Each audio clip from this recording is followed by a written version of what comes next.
नमस्कार दोस्तों और स्वागत है आप सभी का करंट अफेयर अपडेटेड के इस यूट्यूब चैनल पर, जहां पर हम डिस्कस कर रहे हैं डेली करंट अफेयर्स को। This is Saurabh Solanki and today we are going to discuss about the important events of 30 October 2020। चलिए स्टार्ट करते हैं आज का डिस्कशन। और डिस्कशन स्टार्ट करने से पहले एक इन्फॉर्मेशन है आप सभी के लिए। अगर आप में से कोई भी इस लेक्चर के PDF नोट्स चाहते हैं तो वो हमारा व्हाट्सएप ग्रुप ज्वाइन कर सकते हैं। ठीक है, व्हाट्सएप ग्रुप के बारे में इंफॉर्मेशन आपको इस वीडियो के डिस्क्रिप्शन बॉक्स में मिल जाएगी। आपको वहां जाके ये पता चल जाएगा कि कैसे आपको हमारा व्हाट्सएप ग्रुप ज्वाइन करना है। तो प्लीज़ अगर कोई भी PDF नोट चाहता है तो व्हाट्सएप ग्रुप को जरूर ज्वाइन करें। चलिए आज के डिस्कशन पर आते हैं और सबसे पहले देख लेते हैं कि आज हमें कौन कौन से टॉपिक्स को कवर करना है।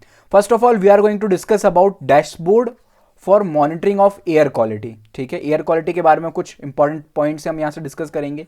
उसके बाद we will discuss about earth observation satellite recently ISRO launch करने वाला है, इससे रिलेटेड इंपॉर्टेंट आर्टिकल हम डिस्कस करेंगे। फिर इसके बाद हम डिस्कस करेंगे ITBP के बारे में। ठीक है, एक आपकी ये सेंट्रल आर्म्ड पुलिस फोर्स है, इसके बारे में हम डिस्कस करेंगे। उसके बाद एक रिसेंट स्कीम है जो कि न्यूज़ में है काफ़ी ज़्यादा, उसका नाम है कुम्हार सशक्तिकरण योजना। ऑलराइट, और लास्ट में हम डिस्कस करेंगे प्लेस इन न्यूज़ से रिलेटेड एक इंपॉर्टेंट आर्टिकल। जो प्लेस इन न्यूज़ है आपकी बूंदी कहाँ पर है तो राजस्थान में। ठीक है, क्यों न्यूज़ में आई है, ये क्यों इंपॉर्टेंट है। ठीक है, ये सारे पॉइंट्स हम इस आर्टिकल में डिस्कस करेंगे। चलिए स्टार्ट करते हैं आज का डिस्कशन। और सबसे पहले देख लेते हैं हमारा पहला इंपॉर्टेंट आर्टिकल जो कि है एयर क्वालिटी से रिलेटेड। ठीक है, क्या कंटेस्ट है। देखिए रिसेंटली 2 ऑर्गेनाइजेशन है आपकी, कौन कौन सी, कार्बन कॉपी और रेस्पायरर लिविंग साइंस। ठीक है, ये 2 ऑर्गेनाइजेशन है। ये दोनों ऑर्गेनाइजेशन जो है वो इन्वायरमेंट से रिलेटेड है। ठीक है ना, इन्वायरमेंटल ऑर्गेनाइजेशन है। इन दोनों ने ही मिलकर एक डैशबोर्ड को रिलीज किया है। ठीक है, इस डैशबोर्ड यानी कि एक प्रकार की रिपोर्ट है ये। इस डैशबोर्ड में किस चीज के बारे में इंफॉर्मेशन है, तो इस रिपोर्ट में कंपेयर किया गया है आपकी 122 सिटीज को उनके एयर क्वालिटी वाइज। ठीक है, देखा गया है कि किस सिटी में एयर पॉल्यूशन जो है वो ज़्यादा है या कम है। ठीक है, यहाँ पर जो एक कंपैरेटिव पिक्चर हमें देखने को मिलती है, वो पिक्चर हमें देखने को मिलती है पार्टिकुलेट मैटर से रिलेटेड, यानी कि जो पॉल्यूशन का स्टैंडर्ड चेक किया गया है, ठीक है ना, वो बेस बनाया गया है पार्टिकुलेट मैटर को। ऑलराइट, ठीक है, फिर ये जो डैशबोर्ड स्टैब्लिश किया गया, it's a 3 year rolling average trend of particulate matter 2.5 and particulate matter 10 level. ठीक है ना, 2 पार्टिकुलेट मैटर होते हैं आपके। क्या होता है पार्टिकुलेट मैटर, उसको हम डिस्कस करेंगे। बस अब ये याद रखिए कि पार्टिकुलेट मैटर जो होते हैं वो 2 प्रकार के होते हैं, एक 2.5 और एक होता है 10। पार्टिकुलेट मैटर 10 और पार्टिकुलेट मैटर 2.5। ऑलराइट, इन दोनों के ही इंक्लूड किया गया इस रिपोर्ट में। ऑलराइट, फिर रिसेंट और एक और क्या कंटेस्ट है। देखिए स्टेट ऑफ ग्लोबल एयर 2020 ने ये रिवील किया है कि India has face the highest exposure to toxic air in the world last year, यानी कि इंडिया ने सबसे ज़्यादा पॉल्यूशन देखा है लास्ट ईयर। ऑलराइट, ये रिपोर्ट किसने पब्लिश किया है, तो स्टेट ऑफ ग्लोबल एयर 2020 ने ये बात बोली है। ऑलराइट, इसके बाद एक और इंपॉर्टेंट कंटेस्ट है आपका, 122 cities are referred to a non attainment cities. ठीक है ना, जो भी सिटीज़ आपकी जहाँ पर पॉल्यूशन का लेवल चेक किया जाता है उन्हें रिफर्ड किया जाता है as a non attainment cities. किसके द्वारा ये बात बोली जाती है, तो नेशनल क्लीन एयर प्रोग्राम के द्वारा। ऑलराइट, तो ये बेसिक पॉइंट्स थोड़े थोड़े आप याद रखिएगा। ठीक है, अगर कभी न्यूज़ में आपको देखने को मिलता है तो आपको और अच्छे से कनेक्टिविटी करने में आर्टिकल को हेल्प मिलेगी। ठीक है, क्या है आपका standard state of global air क्या है, यहाँ से आपको इसके बारे में इंफॉर्मेशन मिल गई। ठीक ना, नेशनल क्लीन एयर के बारे में और हम अभी डिस्कस करेंगे। चलिए आगे बढ़ते हैं। अब हम डिस्कस करते हैं पर्टिकुलेट मैटर के बारे में कि पर्टिकुलेट मैटर क्या होता है। देखिए पर्टिकुलेट मैटर क्या होता है, ये एक प्रकार का पार्टिकल पॉल्यूटेंट होता है। आप कभी अगर रोड से जाते हैं तो आपको धूल उड़ती हुई दिखाई देती होगी। ठीक है ना, जो धूल उड़ रही है ना, उसी में आपके होते हैं पर्टिकुलेट मैटर। ये क्या होते हैं, ये मिक्सचर होते हैं सॉलिड पार्टिकल्स का एंड लिक्विड ड्रॉपलेट्स का, जो कि एयर में पाई जाती हैं। ठीक है, अब ये 2 प्रकार के होते हैं पर्टिकुलेट मैटर, एक होता है पर्टिकुलेट मैटर 10 और एक पर्टिकुलेट मैटर 2.5। ये 10 और 2.5 इनके साइज के अकॉर्डिंग इनका नाम रखा गया है। ठीक है, अगर कोई आपका पार्टिकल है, कोई आपका पॉल्यूटेंट पार्टिकल है, उसका जो डायमीटर है वो अराउंड 10 माइक्रोमीटर है या फिर उससे छोटा है, तो हम उसे पर्टिकुलेट मैटर 10 बोलते हैं। ठीक है, एक सेकंड रुक जाइए जरा, कुत्तों को भौंक लेने दीजिए। ठीक है, ठीक है, इसके बाद पर्टिकुलेट मैटर 2.5 क्या होता है, जो आपके पार्टिकल्स होते हैं उनका जो डायमीटर होता है वो 2.5 से कम होता है। ठीक है, वो होते हैं आपके पर्टिकुलर मैटर 2.5। सोर्स क्या होता है पर्टिकुलर मैटर्स का, तो देखिए कंस्ट्रक्शन साइट्स वगैरह होती हैं जहाँ पे कंस्ट्रक्शन वगैरह चल रहा होता है, ठीक है ना, बिल्डिंग वगैरह का कंस्ट्रक्शन हो रहा हो या फिर रोड वगैरह का कंस्ट्रक्शन हो रहा हो, तो काफ़ी सारी धूल वगैरह उड़ती है, उसी में आपके पर्टिकुलर मैटर्स होते हैं। अनपेव्ड रोड्स वगैरह होती हैं, फील्ड्स होती हैं आपकी, ठीक है ना, स्मोक और फायर्स वगैरह, यहाँ सबसे आपका पर्टिकुलर मैटर वगैरह निकलते हैं, ठीक है। जो मोस्ट ऑफ द पार्टिकल्स होते हैं पर्टिकुलर मैटर के, वो कॉम्प्लेक्स रिएक्शन से भी फॉर्म हो सकते हैं, ठीक है ना, जैसे कि केमिकल रिएक्शन अगर हमें देखने को मिले सल्फर डाइऑक्साइड और नाइट्रोजन ऑक्साइड के बीच में, तब भी आपके पर्टिकुलर मैटर्स फॉर्म हो सकते हैं, ठीक है। या फिर पर्टिकुलर मैटर में आप ऐसा भी बोल सकते हो कि सल्फर डाइऑक्साइड होता है और नाइट्रोजन ऑक्साइड होता है। ऑलराइट, तो ये बेसिक पॉइंट आप याद रखिएगा पर्टिकुलर मैटर के बारे में। इसके बाद इसका जो हार्मफुल इफेक्ट होता है, तो देखिए नॉर्मल जो आपके पॉल्यूशन होता है ना, उसी प्रकार का इसका हार्मफुल इफेक्ट होता है। लंग्स में ये चले जाते हैं, ह्यूमन हेल्थ को काफ़ी ज़्यादा डिस्टर्ब कर सकते हैं और काफ़ी ज़्यादा हार्म पहुंचा सकते हैं। अगर कोई हार्ट बीट से किसी को हार्ट डिजीजेस हैं, अस्थमा के इशू है, उसको सबसे ज़्यादा सीवियर डेंजर पहुंचाती हैं आपके पर्टिकुलर मैटर्स, ठीक है। इसके बाद एक प्रोग्राम चलाया जा रहा है आपका national clean air programme. Alright, इससे रिलेटेड थोड़ी सी इंफॉर्मेशन को हम डिस्कस करते हैं। नाम से ही समझ में आ रहा है मकसद क्या है इस प्रोग्राम का, तो हमारी एयर को क्लीन बनाना। कब लॉन्च किया गया था ये, तो सेंटर ने इसको लॉन्च किया था 2019 में। Address air pollution in 122 cities. These cities are referred as known attainment cities, ये हम पहले भी देख चुके हैं। Alright, did not meet the national ambient air quality index. उन सिटीज को इसके अंदर इंक्लूड किया जाता है जहां पर एयर क्वालिटी जो है वो सबसे ज़्यादा डिग्रेड हो चुकी है। उन सिटीज़ को ऐड किया जाता है इस प्रोग्राम के अंदर और कोशिश की जाती है कि उन सिटीज़ में क्लीन एयर कराई जाए। ऑल राइट, ठीक है ना। मॉनिटरिंग किसके द्वारा की जाती है, national air quality monitoring programme, ठीक है ना। ये पूरा आपका प्रोग्राम होता है, इसके तहत मॉनिटरिंग की जाती है। फिर कुछ की पॉइंट्स डिस्कस करते हैं इस रिपोर्ट से, जो डैशबोर्ड पब्लिश हुआ है आपका, ठीक है ना, उससे रिलेटेड आप कुछ बातें डिस्कस करते हैं। देखिए, ये जो डैशबोर्ड पब्लिश हुआ है किसके अकॉर्डिंग हुआ है, तो national air quality monitoring programme के अकॉर्डिंग, ठीक है ना। और ये जो डाटा लिया जाता है, ठीक है ना, इसी से डाटा लिया जाता है, पता किया जाता है कि कहाँ किस एयर में, किस सिटी में कितना क्या पॉल्यूशन है, ठीक है, और कौन सी जो पॉल्यूटेंट है वो सबसे ज़्यादा। तो ये डाटा वगैरह national air quality monitoring programme से लिया जाता है, ठीक है। Central pollution control board monitoring करता है, national ambient air quality monitoring network, ये सब इसके अंदर स्टार्टअप किया जाता है, ठीक है ना। काम क्या है, मॉनिटरिंग करना कि कौन सी सिटी में कितना क्या पॉल्यूटेंट है। ऑलराइट, 4 मेजर पॉल्यूटेंट्स आपके आइडेंटिफाई किए गए हैं, sulphur dioxide, nitrogen dioxide, suspended particulate matter और रेस्पिरेबल सस्पेंडेड पार्टिकुलेट मैटर्स, ठीक है। ये आपके ज़्यादा हार्मफुल पॉल्यूटेंट्स होते हैं और बहुत ज़्यादा हार्मफुल पॉल्यूटेंट्स होते हैं। इनको आइडेंटिफाई किया गया अंडर NAMP यानी कि नेशनल एयर मॉनिटरिंग प्रोग्राम के अंदर। फिर अदर मॉनिटरिंग सिस्टम भी हैं आपके, इनके बारे में हम पहले भी कई बार डिस्कस कर चुके हैं। सफ़र के बारे में हम डिस्कस कर चुके हैं। सफ़र क्या होता है, इसका फुल फॉर्म अगर हम देखें तो air quality weathering forecasting and research known as SAFAR, ठीक है। इसका ये पूरा फुल फॉर्म होता है। काम क्या है इसका, तो अगेन एयर क्वालिटी वगैरह को मॉनिटर करता है, देखता है कि कौन सा पॉल्यूटेंट वगैरह जो है वो हमारी एयर क्वालिटी में ज़्यादा है। किसके द्वारा सफ़र को मॉनिटर किया जाता है, तो मिनिस्ट्री ऑफ अर्थ साइंस, ये आपकी और मिनिस्ट्री है जो सफ़र को मॉनिटर करती है, ठीक है ना। सफ़र में जो भी डाटा होता है वो प्रोवाइड किया जाता है। इसके बाद आता है एक बहुत इंपॉर्टेंट एयर क्वालिटी इंडेक्स, ठीक है ना। एयर क्वालिटी इंडेक्स जो होता है वो डे टू डे टूल होता है। यहाँ पे आपको डेली पता चल जाएगा कि आज एयर की क्वालिटी जो है आपकी सिटी में कैसी है, गुड है, सेटिस्फैक्ट्री है,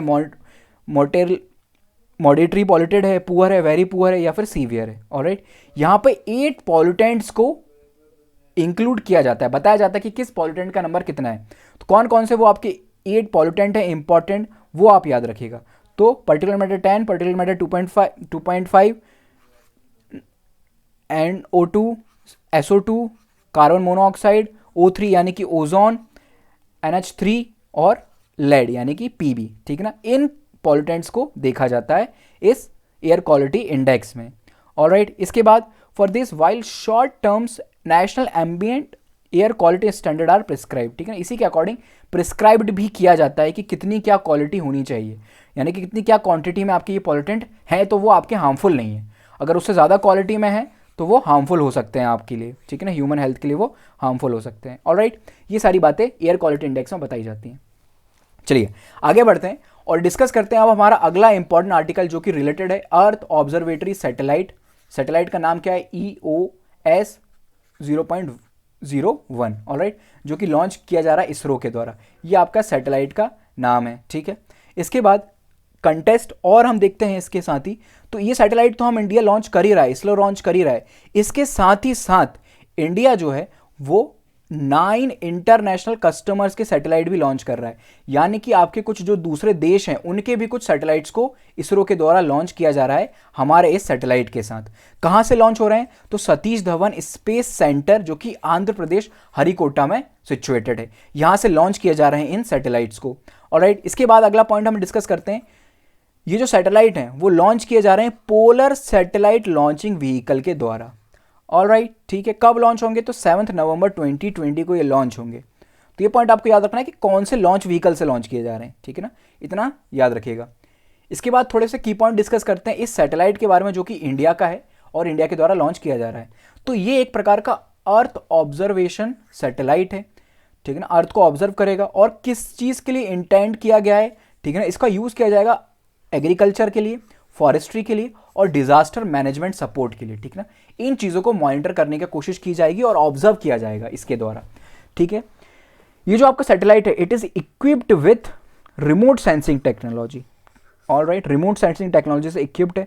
और अगर हम अदर सैटेलाइट की बात करें जो कि इसरो के द्वारा लॉन्च किए गए हैं, तो ये कुछ नाम आपको आपकी स्क्रीन पर दिख रहे होंगे, ठीक है ना, जो कि इंपॉर्टेंट है और हाल फिलहाल में इसरो के द्वारा लॉन्च किए गए हैं। इन सभी का नाम आप खुद देख लीजिएगा, ठीक है, पढ़ लीजिएगा कि कौन कौन सा नाम है, वीडियो को पॉज करके 2 मिनट के लिए। ये सारे रिसेंटली न्यूज़ में थे और इसरो के द्वारा लॉन्च किए गए थे, ठीक है। चलिए आगे बढ़ते हैं। अब हम डिस्कस करते हैं पोलर सैटेलाइट लॉन्चिंग व्हीकल। जिस लॉन्च व्हीकल की मदद से इन सैटेलाइट को स्पेस में पहुंचाया जाएगा वो आपका होगा पोलर सैटेलाइट लॉन्चिंग व्हीकल, ठीक है। क्या है ये, तो देखिए ये 3rd जनरेशन लॉन्च व्हीकल है, ठीक है। इसके पहले 2 लॉन्च व्हीकल की जनरेशन और आई थी और ये जो है आपका ये 3rd जनरेशन लॉन्च व्हीकल है, ठीक है ना। कौन कौन सी जनरेशन थी वो भी हम देख लेते हैं। देखिए यहाँ पर आपको देखने को मिल रही होंगी जनरेशन्स आपको, ठीक है। सबसे पहले थी आपकी सैटेलाइट लॉन्च व्हीकल यानी कि SLV, ये आपकी फर्स्ट जनरेशन थी। इसके बाद आया ASLV यानी कि ऑगमेंटेड सैटेलाइट लॉन्च व्हीकल, यहाँ पे आपको देखने को मिल रहा होगा। फिर इसके बाद 3rd जनरेशन आई पोलर सैटेलाइट लॉन्च व्हीकल, ठीक है, ये है आपका, ठीक है। इसके बाद आपकी जो अगली जनरेशन आती है वो आती है जियो सिंक्रोनस लॉन्च व्हीकल, ठीक है ना, यहाँ पे आपके मार्क 1 और मार्क 2 आते हैं। इसके बाद है आपकी अगली जनरेशन जो कि आपकी GSLV मार्क 3rd, ये काफ़ी ज़्यादा न्यूज़ में रहा था, GSLV मार्क 3rd। इसी की मदद से हमने चंद्रयान 2 को मून पर भेजा था इस लॉन्च व्हीकल का यूज़ करके, ऑलराइट, ठीक है। वापस आते हैं पोलर सैटेलाइट लॉन्च व्हीकल पर। तो देखिए पोलर सैटेलाइट लॉन्च व्हीकल है यानी कि ये आपका है अर्थ। तो ये जो सैटेलाइट है ये किस प्रकार से अर्थ के अराउंड रिवॉल्व करेगा, टू पोल मूव करेगा, ठीक है। यानी कि अगर ये हमारी अर्थ है, ये इसका नॉर्थ पोल है, ये इसका साउथ पोल है, तो ये जो सैटेलाइट है वो इसके ये नॉर्थ टू साउथ में ऐसा रिवॉल्व करेगा, ऑलराइट, इस प्रकार से इसके आसपास रिवॉल्व करेगा। तो ये पॉइंट आपको याद रखना है कि पोलर सैटेलाइट लॉन्च व्हीकल क्या होते हैं, ठीक है। ये जो पोलर PSLVs होते हैं आपके, ये फर्स्ट लॉन्च व्हीकल हैं जिनको इक्विप्ड किया गया था with liquid stage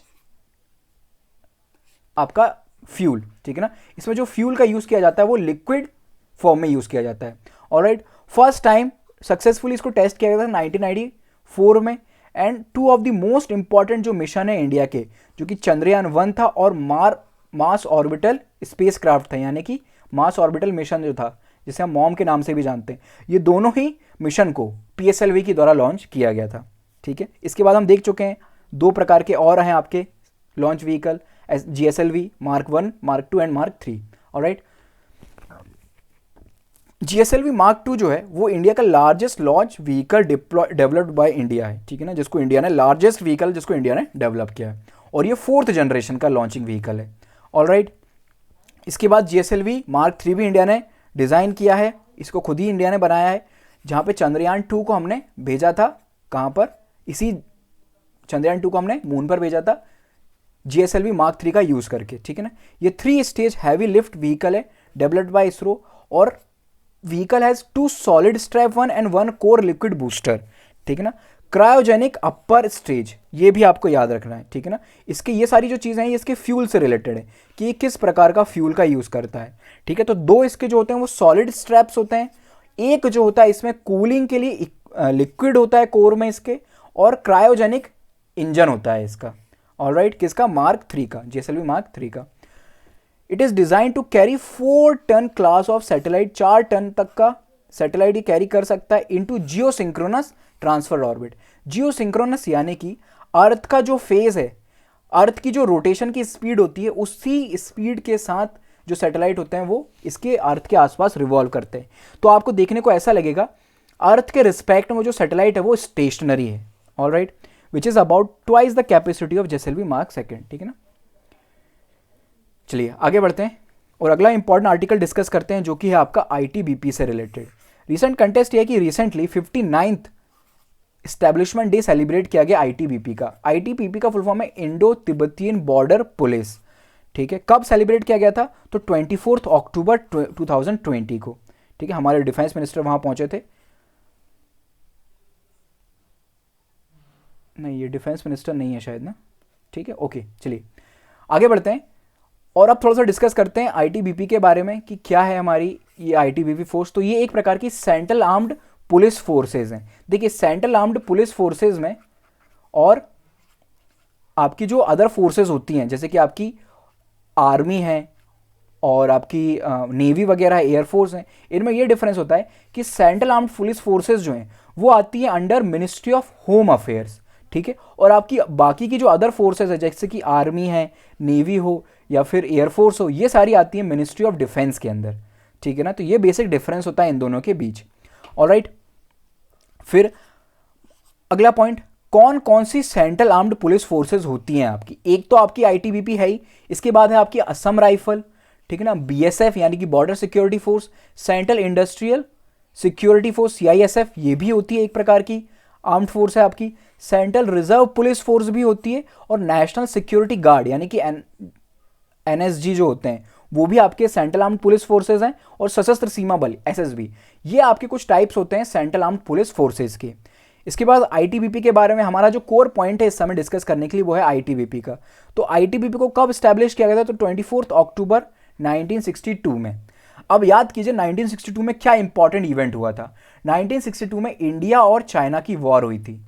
alright, India China war हुआ था, उसी के साथ उसी को देखते हुए आईटीबीपी को इस्टेब्लिश किया गया।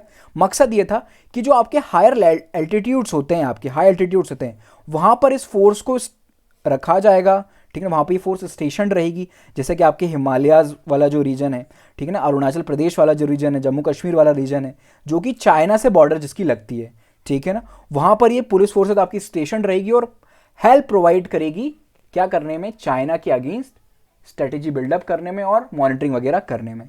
ऑलराइट, कहाँ पर ये स्टेबल रहती हैं? तो काराकोरम पास जो है आपका, ठीक है ना, अरुणाचल प्रदेश में है, जापला पास वगैरह लद्दाख वाले रीजन में ये स्टेशन रहती हैं। ऑलराइट, तो ये पॉइंट आपको याद रखना है, ठीक है। बहुत सीवियर कंडीशन में ये लोग स्टेशन होते हैं। देखिए बहुत ज़्यादा हाइट पर, बहुत ज़्यादा एल्टीट्यूड पर ये रहते हैं और वहाँ का जो टेम्परेचर होता है वो -40 डिग्री सेल्सियस तक पहुँच जाता है, ठीक है ना। इन्हें कहाँ डिप्लॉयड किया जाता है? तो कभी अगर एंटी नक्सल ऑपरेशन हमें चलाना हो, इंटरनल सिक्योरिटी का इशू हो, तो वहाँ पर इन्हें डिप्लॉय किया जाता है, इनका यूज़ किया जाता है। ऑलराइट,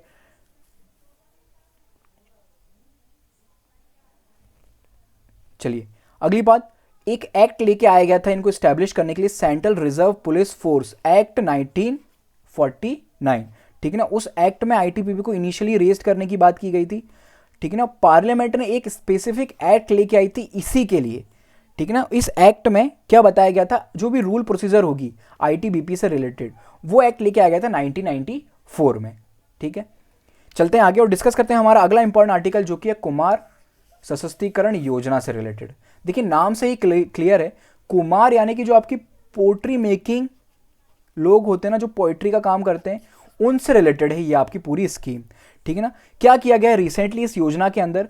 तो 10 पोर्टर फैमिलीज को, ऐसी फैमिलीज जो कि पोट्री का काम कर रही हैं, 10 नहीं 100 ऐसी फैमिलीज को इलेक्ट्रिकली फंक्शन व्हील आपका प्रोवाइड किया गया है, ठीक है। अभी क्या होता है कि एक ऐसा व्हील होता है, इस व्हील को क्या करता है, घुमाया जाता है और ये शेप दिया जाता है आपका मटके वगैरह या फिर घड़े वगैरह को। लेकिन ये जो व्हील है अभी इसको हाथ से घुमाना पड़ता है, ठीक है। अब क्या किया गया, इस व्हील को इलेक्ट्रिकली फंक्शन बना दिया गया है, ठीक है। और ऐसे ये 100 व्हील्स हैं वो प्रोवाइड किए गए हैं फैमिलीज़ को इस योजना के तहत। ये जो स्कीम है आपकी कब लॉन्च की गई थी, तो लॉन्च की गई थी 2018 में।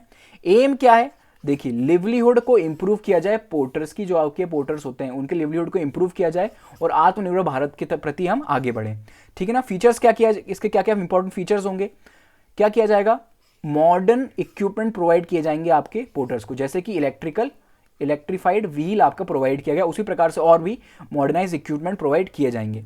इंप्लीमेंट किसके द्वारा किया जाएगा, तो देखिए खादी और विलेज इंडस्ट्री कमीशन जो है उसके द्वारा इसको इंप्लीमेंट कराया जाएगा। बेनिफिट होंगे, क्या बेनिफिट होगा, तो देखिए डिस्ट्रीब्यूशन होगा, टेक्निकल इंप्रूवमेंट उनका होगा, ठीक है ना। इस प्रकार के बेनिफिट उनको देखने को मिलेंगे, ठीक है। इससे और क्या फ़ायदा होगा, तो देखिए उनकी आमदनी बढ़ेगी। अभी क्या होगा, जैसे कि वो व्यक्ति हाथ से घुमा रहा है व्हील को तो थक जाएगा, वो दिन में कितने 10 या फिर 15 व्हील बना पाएगा। अगर इलेक्ट्रीफाइड होंगे ये व्हील तो वो एक दिन में ज़्यादा प्रोडक्शन भी कर सकेगा, ठीक है। इससे उसकी जो इनकम होगी वो भी बढ़ेगी। ओके, अदर कुछ इनिशिएटिव देख लेते हैं जल्दी से कि कौन कौन से अदर इनिशिएटिव हैं जो कि चलाए जा रहे हैं पोर्टर्स के लिए। तो आपकी ministry of micro and small medium enterprises कुछ इंपॉर्टेंट स्कीम वगैरह चला रही है, जैसे कि आपकी प्रधानमंत्री एम्प्लॉयमेंट जनरेशन स्कीम, ये भी इसके द्वारा चलाई जा रही है, जिससे भी पोर्टर्स को हेल्प प्रोवाइड की जा रही है। उसके बाद अलग अलग क्लस्टर्स वगैरह सेटअप किए जा रहे हैं अंडर स्कीम स्फूर्ति, ठीक है ना। इस स्फूर्ति स्कीम के अंदर अलग अलग क्लस्टर्स आपके सेटअप किए जा रहे हैं जो कि टेराकोटा, रेड क्ले पोइट्री, इनमें इनोवेशन वगैरह ला रहे हैं। ऑलराइट, ये जो स्कीम है स्फूर्ति, इसका फुल फॉर्म क्या है, scheme for fund of regeneration of traditional institute, ये इस स्कीम का पूरा नाम है। ऑलराइट, फिर खादी और विलेज इंडस्ट्री कमीशन के बारे में थोड़ी सी इंपॉर्टेंट पॉइंट डिस्कस कर लेते हैं। तो देखिए ये जो कमीशन है इट्स अ स्टैट्यूटरी बॉडी, इसको स्टैब्लिश किया गया था under khadi and village industry commission act 1956। Alright, ये इंपॉर्टेंट बातें हैं इसके बारे में। उसके बाद क्या मकसद है, क्या काम करता है आपकी ये कमीशन, तो देखिए प्लानिंग का, प्रमोशन का, organisation and implementation of programme, किन चीज़ों से रिलेटेड, जो आपकी खादी और विलेज इंडस्ट्रीज होती हैं उन चीज़ों से रिलेटेड काम करता है आपका ये पूरा कमीशन। किसके अंदर वर्क करता है, तो ministry of micro small medium enterprises के अंदर ये वर्क करता है। चलिए आगे चलते हैं जल्दी से और डिस्कस करते हैं हमारा अगला इंपॉर्टेंट आर्टिकल जो कि है प्लेस इन न्यूज़, बूंदी से रिलेटेड, ठीक है ना। ये बूंदी जो जगह है ये कहाँ पर है, ये राजस्थान में है, ठीक है, राजस्थान में। और इस प्रकार से कुछ बहुत अच्छे यहाँ पर मॉन्यूमेंट्स वगैरह हैं, साइट्स वगैरह बनी हुई हैं। कंटेस्ट क्या है, मिनिस्ट्री ऑफ टूरिज्म ने जो कि एक स्कीम अपनी चला रहा है खुद की, देश देखो अपना देश वेबिनार सीरीज के अंदर, क्या टाइटल दिया था इस बार, Bundi architectural heritage of a forgotten Rajput capital, इस नाम से एक वेबिनार सीरीज चला रहा है, ठीक है। कौन, मिनिस्ट्री ऑफ टूरिज्म। ऑलराइट, तो बूंदी से रिलेटेड कुछ इंपॉर्टेंट पॉइंट्स को हम डिस्कस करते हैं। देखिए बूंदी जो है वो एक डिस्ट्रिक्ट, एक जगह है, कौन से डिस्ट्रिक्ट में, हल्थोली रीजन, राजस्थान। ओके, राजस्थान में एक डिस्ट्रिक्ट है बूंदी। ऑलराइट, ये जो है ये एक राजपूत कैपिटल हुआ करता था, हाड़ा राजपूत का कैपिटल हुआ करता था ये, ठीक है। इस सिटी को दूसरे नामों से भी जाना जाता है, जैसे सिटी ऑफ स्टेव वॉल्स और ब्लू सिटी, इस नाम से भी इसे जाना जाता है। इसे हम छोटी काशी भी बोलते हैं, ठीक है ना। Owing up presence of over 100 temple, 100 से भी ज़्यादा यहाँ पर टेम्पल्स हैं। ऑलराइट, ये जो टेम्पल्स हैं आपकी ये अलग अलग स्टाइल से बने हुए हैं। कुछ टेम्पल्स यहाँ पे आपको नगाड़न स्टाइल में देखने को मिलेंगे, ठीक है ना, क्लासिकल जो आपकी नगाड़ा स्टाइल है उस स्टाइल में आपको देखने को मिलेंगे। उसके बाद जो लेटर फेजेस में जो नए टेम्पल्स हैं वहाँ पर भी आपको कुछ चेंज देखने को मिलेगा, ठीक है ना, जैसे कि from of architecture form of traditional havelis and classical नगारा टेम्पल्स, यहाँ पे आपको कुछ जैन टेम्पल्स भी देखने को मिलेंगे। Third types of temple constructed, ठीक है ना, यहाँ पे थर्ड टाइप के कंस्ट्रक्शन है। फोर्थ टाइप का जो टेम्पल है वो आपको एलिवेटेड टेम्पल्स देखने को मिलेंगे, काफ़ी ऊंचे ऊंचे और राइज टेम्पल देखने को मिलेंगे, ठीक है। तो अलग अलग प्रकार के आपको यहाँ पे टेम्पल्स के लिए फेमस है ये पूरी जगह। ऑलराइट, तो ये था हमारा आज का डिस्कशन। उम्मीद है आपको डिस्कशन पसंद आया होगा। प्लीज़ इस वीडियो को शेयर करें और आपको अगर वीडियो पसंद आई है तो उसे लाइक करें, कमेंट करके हमें ज़रूर बताएं कि आपको ये वीडियो कैसा लगा। Alright, thank you so much for the discussion.